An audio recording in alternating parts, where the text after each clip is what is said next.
When you hear the sound of the bell, you know you in the championship rounds with the one and only King Amin of Essex. And I got a special guest.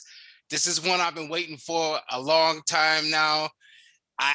Another one of them people that I have to feel like I have something to bring to the table. So enough to just come eat from you, right? So I want to introduce to you, ladies and gentlemen, a friend of y'all's more than a friend of mine, but a friend of mine after becoming a friend of y'all's. Boxing has brought us together. Introducing Lady Chann. Wagwan. Wagwan. Now listen. I how you like my digs? I like it. It looks good. The championship round. Shouts out to Kim. So look at Shanti business, but I'm coming up still, right? Look, but I'm big still, you know. Yeah, it looks good. Yeah, it looks great. It does. Looks great. Seriously though, it's good to have you here. We had our time together. We kind of grew up. I grew up, you know, at your knee a little bit. I learned some of the media game from you. I was on your platform. You know what I'm saying? Thank you. I work out in my Dundam season quite often. You know, do you? That's good. Motivational. Yeah, that's good. I love it. That's good. Yeah, we like our Dundam season match. Shouts out to everybody that's purchased it. So thank you. While we're talking, I kind of titled this one an old friend, and I use that just colloquially, you know, because in this business, in this thing, we meet people, and sometimes we network, and sometimes we become friends. Yeah, so, of course. I want to ask you something that I can only ask a friend, because a friend will be honest with me. All right. Yep. I want to start off with Conor Benn and Chris Eubank, and I want to say, is the fact that they accepted the fight, that's ridiculous fight between the two of them, did it in some ways jinx the both of them when we look at where they're at in their respective positioning? Yeah, what a difference, like a few months, mate, doesn't it? At one point, Conor Benn was on cloud 9, Chris Eubank on cloud 10. 60%. Yeah, we saw it both times. Yeah, one time we didn't see it, and the second time we saw 60%. But did it taint? Are you saying did it kind of jinx them? I mean, it was over here. It was a fight we wasn't asking for, but as true Brits, it's a fight that we wasn't asking for. But as it approached, we was getting quite excited for it. To be honest, and I started to get excited for it. But then when you look at it, you know, hindsight is 2020, and when you look back at it, it's like welterweight, middleweight, someone that had campaigned as high as 168, and you know, the little guy. It was silly. They was pushing it because of their dads, and I get it, but it is what it is. So I don't know if it jinxed. It just wasn't meant to be. Wasn't meant to be. And so now both of these guys got to pick up the pieces, and I hope that doesn't, you know, again. Now Eubank especially, I don't really know what Ben does, because before this whole debacle, I had him in a Virgil Ortiz fight, perhaps, you know, Keith. I was one of them pushing that thing, right? Because I follow UK boxing, and I said in the welterweight division, he's on the zone. It's a great opportunity. And then he go and took that fight. I'm thinking if he never signed up for it, he never would have had to sign up for the thing, and he never would have got popped. Then I'm thinking Eubank, the loss that he had wasn't a terrible loss, because we had forgotten it. What have you done for me lately? But what he's done for us lately is show us that he's not really who he thought he was. He had a Roy Jones chin strap, but he only looked like Roy Jones against Glenn Johnson. He doesn't look like Roy Jones against James Toney, right?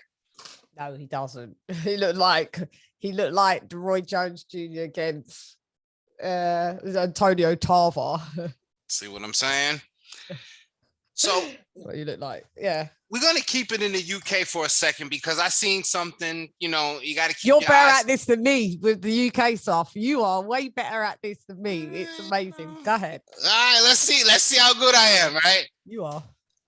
Lawrence Okolie and Richard Riakpore. All right. Yeah. Here's what I want to know, because we know, like Dillian White, Anthony Joshua, the rivalry was real. Plus, it culminated in the ring. And I don't know if these guys, they had a little, you know, little dust up at the, you know, Creed premiere. Yeah. Is it real, or are they marketing, or you know, what's happening? Because I want to know. That's real.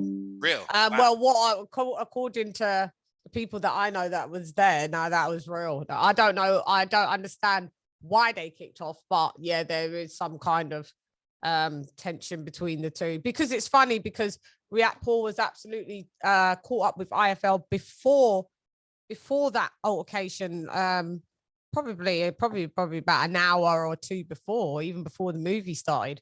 And they was like, yeah, Lawrence Okolie's here. And then he was like, yeah, it's all good. Like, you know, he was all talking in pretty decent faith. Like, it didn't seem like there was any animosity there. So it's quite wild to see how that then transpired and what progressed after that. I don't know what it was, but it was. But no, it was real though, because people that are, you know, shouts out. I saw Spencer Fearon though, like stop, and I saw his comments as well. People saying, "Oh, that's just a joke. They're just trying to sell a fight." But according to what I know, no, that was real. Now, does Lawrence Okolie have to worry about David Light before he worry about Richard Riakpore? You know, David Light is Australian fighter. He upset was it my man? Was it Glassoff or yeah, Vlasov, right? So yeah. I mean, are they thinking too far ahead, or is it just a distraction? Now does this become a distraction? He's already distracted, or was distracted by the contract issues, feeling his freedom. Now he's with Javon Sugar Hill, Kronk Jim, right? Yeah, What do you think about that? I mean, this is for a unification, right? Mm-hmm. Yeah, well, this is the only route that he's got to be able to go, because otherwise where else does he go? He wants to go to the heavyweight division. I mean, he's got to do this. Like, it could be an apple. It could upset the apple cart, because recently I've seen 2 Aussies in 2 different weight categories be upsetting the apple cart, or giving non-Aussie fighters a run for their money, like we saw, you know, with Sparks with Montana Love, and we saw recently with who's the last Aussie we just saw the other day that I forget. We just saw him and he he lost though, but he was crying who was it? And he was crying in the locker room. Don't you remember the fight that we just had? I forget even Shan, memories don't live like people do. The money will come by people's show. You see me? I'll think of it in a bit, but yeah. So it could be a possibility, but with all the distractions going from the slander with Eddie Hearn over now, you're going to Sky Boxer. It could be a wow moment of, because of how he's reacted and said stuff about Eddie and did all this public BS. I don't know how it ends for Lawrence Okolie. Good luck to him, because he said he's going to heavyweight. So I don't know how long he's going to stay in the cruiserweight division. I guess he'll do this fight, and then I'm sure he's predicted to be the favorite, and then they'll get on this big domestic dust up with Richard Riakpore for the belts, and whoever wins. And if Lawrence Okolie wins that, then he successfully just goes into the heavyweight division undefeated so far. And if he loses, he still can just, you know, go up and go to the heavyweight division. Done. I think he's finding it hard to make weight at the minute now anyway, he said. So is Richard Riakpore. So yeah, I think they need to move that fight along. Another guy who is you mentioned Eddie Hearn, and I wanted to kind of talk about what he did or what he's about to do with a guy, and I don't like this move at all. I'm talking about the signing of Edgar Berlanga. Oh yeah. God. Yeah, man. And listen, I just got to say this first of all. I think that the rivalry, we understand the historic nature of the Mexican-Puerto Rican rivalry. Yep. But to manufacture, there's no rivalry between these two fighters. You got Edgar Berlanga, who is not a knock to him as an individual, but I look at his skill set and his reluctance and what he's shown in not wanting to get better. You know, he just wants the big fight. And it's ridiculous to me how I get the spectacle doing in New York. You bring out all the Puerto Ricans. You bring out. Is he got someone that he's fighting? No, but he wants not yet. Yeah, not yet. It's supposed to be a 3-fight deal. Okay. And I don't know. What do you think about that, though? Edward Berlanga is just a hype job to me, anyway. You know, I said it on my show the other day when we discussed it. I could see where Eddie's coming from. Is it a decent business move? He comes with his audience. You'll get Fat Joe over here. Yeah. I'm all the way up, you know. God. I just don't think he's as good. We've seen him now come with some unimpressive wins. Eddie Hearn said Berlanga is, you know, reaching for the stars. He wants Canelo. Bet you do. I mean, and Eddie Hearn is like, he would have to basically crawl before he walks, you know. He'd need at least 3 very impressive wins from him before you could think about, you know, fighters like that. I mean, Top Rank tried, didn't they? And Top Rank ain't idiots when it comes to, as much as what we like or dislike about Bob, Top Rank, they know how to move fighters. They know how to matchmake fighters. They know how to make fighters into stars. You know, they get them to good level, and then the fighters usually in the end, you know, tend to move off. But when they move on, they are stars. So they couldn't do that with Berlanga, and I was calling for it. I knew they was going to drop him. They literally dropped him. There was a clause in the contract where they could just, you know, release him. He didn't even have to fulfill anything because it was just unimpressive, the stuff that he was doing, you know, getting floored, the 1 round knockout stopped as soon as the level of competition raised, and that's it. The last 3 fights I've seen very unimpressive. Yeah. So shouts out to Eddie. Whatever. Well, I think another fighter, we're going to move to another fighter that I think is in a similar position with some recent news. He's got a fight coming up. I'm talking about one David Benavidez, and I don't think I've ever gotten your opinion on him because, you know, he's also taken or at least accepted the moniker of monster right now. You know, between, you know, Edgar Berlanga, I don't believe he's no monster. And, you know, Edgar Berlanga, you know, this moniker of the Mexican monster, I think with what's speculated to be happening, he's got the fight with Caleb Plant.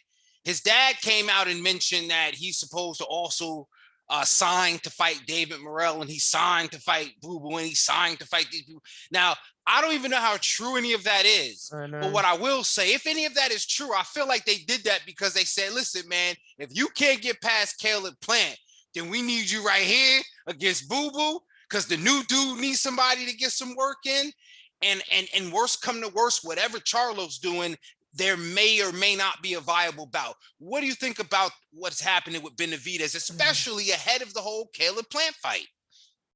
Well, you know, it's a good fight to watch. They've been rivals since they were both like champs before they was undefeated champs, should I say? Well, one lost is on scales, but you know what I mean. Listen, David Benavidez complains all day long about, you know, not being given the good fights. And then his dad seems to, or his management or whatever, they seem to crash fights. Then you complain about being the PBC's not giving you the fights. Then you re-up with the PBC. You want Canelo. All of you lot want Canelo. Canelo should fight you, whatever. Listen, that fight's a good fight. I'm just want to run down the name. So if he can't get, I predict him to smash through Plant, like late round stoppage, in my opinion. He's a big lad. He's massive. He's big for the weight. He's definitely a light heavyweight at least. He can't dance though, Shan. Them feet too slow. He can't dance, come baby. Forward, and he's half Mexican, so he takes that style. But I mean, he's still. I don't see Plant outboxing him like for a little minute, but no, Plant's gas engine. Not good, no bueno. So I just know in the end he's going to get caught up. He's going to get caught. With him fighting, who did you say? Andrade. Oh God, like poor Andrade. He does need a fight, doesn't he? I give up with him. It's whatever. It's done for him. Jamal Charlo. What I could do, what I will do is with the David Morrell, I will ask Uncle Ronnie Shields if there's any merit to that, if there's anything Benavidez and Morrell.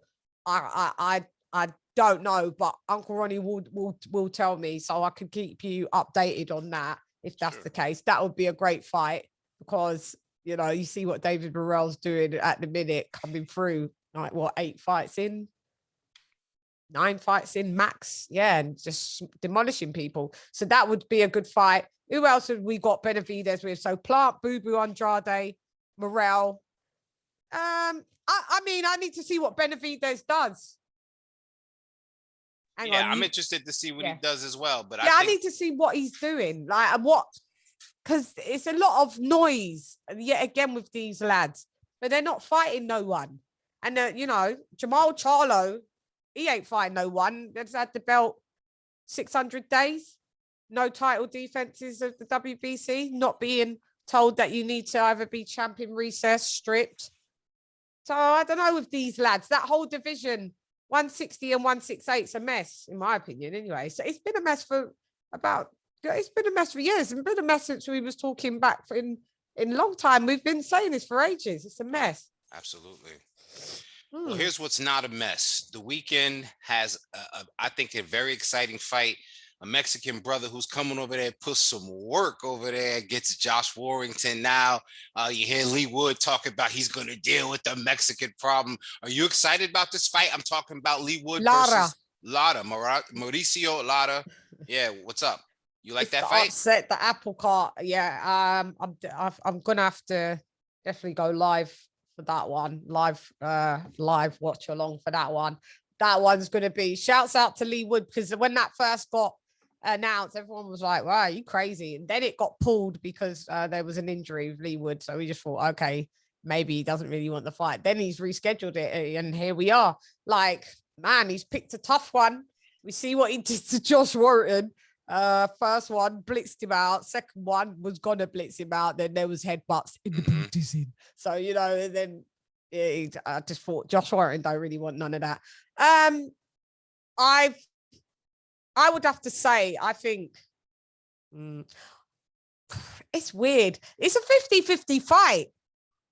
It's a 50-50 fight. Maybe I may edge a bit to Lara, you know, to be fair. I'm edging towards Lara. I think Lara beats Wood. Yeah. But I wouldn't be surprised if Wood beats Lara. But the way that he has to do it, Wood takes a bit of time to build up. Lara he looks like you'd think, oh, this geezer's trash. And when he gets in there, he's strong. Them punches are not a joke. So I don't know how Lee Wood, because he's a decent puncher as well, Lee Wood. Not as a bigger puncher as, but I think who's the bigger man out of them? My friend was saying that Lara is the bigger naturally geezer, because Lee Wood's coming from, you know, smaller, from a couple. I was thinking. I thought Wood was big. That's what I thought. I thought Wood was slightly big, but we're gonna have to see. Maybe the weigh-ins are tomorrow. I'm gonna take a closer look now that you mentioned that. What do you think on that fight? Honestly, I feel like Lara's just prime for the upset. His style, you know, but Wood has shown that he can weather that type of style. I think both of these guys can send each other to the canvas and get back up. But respectfully, you know, I love the UK, but if it goes to the scorecards, nobody in the UK is interested in giving Bronco Lara a win on the scorecards. You never know. I've seen it. I've seen it been happening. Never know. Yeah. He'd have to win very convincingly, and that's what you got to do. And he's going to have to score maybe multiple knockdowns if it goes to the cards. You're going to have to be knocking Lee Wood down, and if Lee Wood keeps getting up and he doesn't suffer any knockdowns, then maybe he can, you know, get a win like that, Lara. But if it's close, they're just going to give it to Lee Wood, more than likely. No, we will see in that one. Yeah, I'm excited for that fight, though. Very excited. Now, real quick before we get out of here, can you give the people your social media so they can find you? Yeah, sure. You can check out my show, Come Box with Shan. I go live for the weekly wrap-up show Mondays on YouTube. You can find me in the week as well sometimes, you know, interviewing stars of boxing. Very happy and privileged to do so. And also you can find me on Twitter and Instagram at Lady Chann, LadyChann. In the booties.